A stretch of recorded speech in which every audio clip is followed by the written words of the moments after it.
Hello folks, welcome to Legacy IAS Academy. In this video, we will be discussing a current affair topic presented to you by faculty Sushma KP. So what is the topic that we will be looking into today? US submarine sinks Iranian warship in Sri Lanka or near Sri Lanka. Why I'm telling in Sri Lanka is it was still 40 kilometers in the economic zone. So what exactly has happened here? See, your Israel and your US jointly have attacked Iran, and this is continuing on the fifth day. On the fifth day of such an attack with Iran, there has also been another fresh reports that states that your US Secretary of Defense Pete Hegseth has held that Iranian naval ship thought that it was safe in international waters, but this has been sunk by your American warships. That is, your USA has sank Iranian warship in the Indian Ocean near Sri Lanka while it was just still 40 kilometers within the zone itself. What was your Iranian ship doing there? First and foremost, because it was participating in India's International Fleet Review of 2026.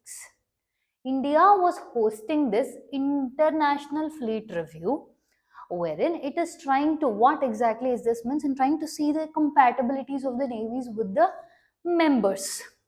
So where was this happening? In Vishakhapatnam. So which Iranian ship was that was sunk by your USA means? It was IRIS Dena. What is this IRIS Dena? See, your Iran has held that your IRIS Dena is a destroyer warship. But whereas your international community is not agreeing to this classification, but Iran maintains it is a destroyer warship. Now it was just 40 nautical miles from Galle, that is your Sri Lanka, and immediately around 5:30 a distress call was sounded, where Sri Lanka responded and held that it was able to rescue few of them, but also it has consumed the lives of 80 people on board. Now your IRIS Dena is your Iran's domestically produced Moudge-class guided missile frigate, which was commissioned in 2021, which is also part of your Iranian's Navy Southern Fleet, and also, like I said, it has been classified as a destroyer warship. Now, what are the features of IRIS Dena? If you see, it is surface to air missile, it has anti-ship missiles, it has naval cannons, torpedo launchers, machine guns, and buoyant 4 engines which are domestically produced. Alongside that, it was also equipped with bow thruster system, which means it will be able to navigate it in tight maritime spaces. So this is your IRIS Dena. Another thing, if you see about your IRIS Dena, in 2023 it completed global naval mission alongside the support ship of IRIS Makran. Important feature about this is the fleet traveled around the world, and while traveling around the world it also included a visit to Rio de Janeiro, which still was having US force and pressure to not do that, and yet it completed. Now this warship, which was participating in the event, understanding, while returning, this was sunk by your USA. What was this particular event for? Vishakhapatnam pe, your Iran participated for what purpose? Was it for causing any casualties or was it for threatening USA? No, see, the objective was just a naval diplomacy among your member countries, whose concept is confidence building among the navies in that region. And also, it is the maritime cooperation in the Indo-Pacific region. So there was no concept of hostilities which was targeted at any one member from this event. So in total, how many members participated? If you see, there were a total 85 ships. Among this 85 ships, 19 foreign warships were there. One of that was your Iran's IRIS Dena. How many did Indian, let's say, ships participate? 60 Indian Navy ships, 4 Coast Guard vessels, and civilian research vessels. This event was reviewed by your President of India, Draupadi Murmu, in INS Sumedha. Understanding? Now, while this was happening, there was also other important events that were happening. That is your Milan naval exercise. There is also a multilateral exercise hosted by your India. It again is about strengthening Indo-Pacific maritime relations. Second is Indian Ocean Naval Symposium. Again, what is this for?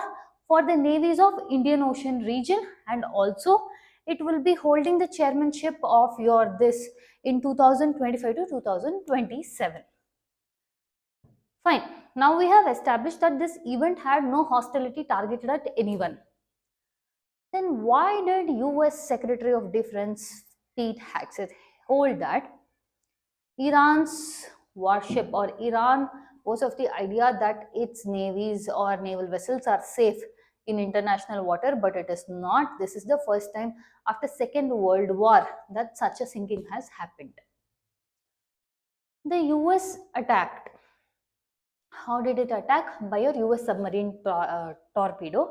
It targeted directly IRIS Dena in your Indian Ocean region.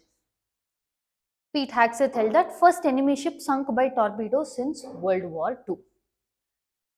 Now, the question that brings us is, it is an Indian Ocean region this thing is happening. Second thing is, it was just a naval exercise which was not targeted at anything but just building confidence measures. And it was more about strengthening your Indo-Pacific region. If this is the case, and if your war which is in West Asia is having a spillover to this region, does it justify it? Does it not violate international law? See, we are not talking about whether the attacking is correct or wrong. We are talking about, is this allowing the international law to have any place in the face of your hegemony of USA?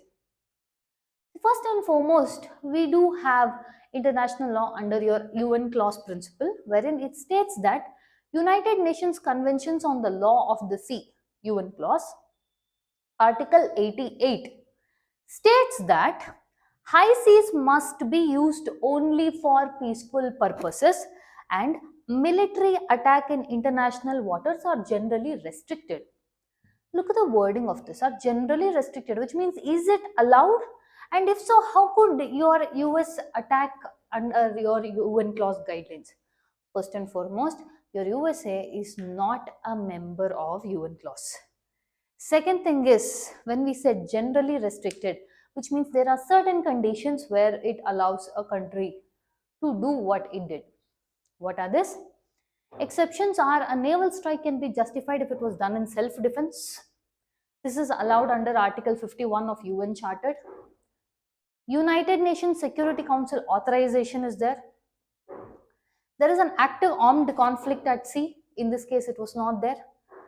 IRIS Dena was engaged in combat operations is not clear because it did not. We have established. And also we have told another legal paradox we are facing is USA is not a signatory of UN clause. But if you see most of the principles, it does follows. But now to bring US under the violation of UN clause, you cannot because USA is technically not a member of UN clause. It is signatory of UN clause. So how are you going to hold him accountable? So this is where your legal ambiguity will arise. So what is the strategic significance of the region, Indian Ocean region? If you see lastly, Indian Ocean region is regarded as a more of peace and stability prone region. Why do I tell that? As compared to the other regions that we see, this is fairly a peaceful maritime zone. Secondly, there is also a large amount of increasing presence of the major powers to try to gain their influence. The US-Iran tension, the West Asian conflict is entering into Indian Ocean region. And also, concerns for India is coming because of India promotes its Sagar doctrine, security and growth for all in the region. So this concerns that, and also most importantly, your Indian Ocean region carries almost 80% of the trade. This and alongside your Strait of Hormuz tensions, where your Iran has held that it will block or it will be the target if ships are entering there. So which has brought in a lot of conflict in the region, understanding. And also this will become very much a security concern for countries like South Asian countries, especially India, who is an energy hungry country, or the energy input of the country gets affected very largely. With this, we come to the end of the content. If you like our content, subscribe to our channel, hit the like button, share it along with friends. Thank you.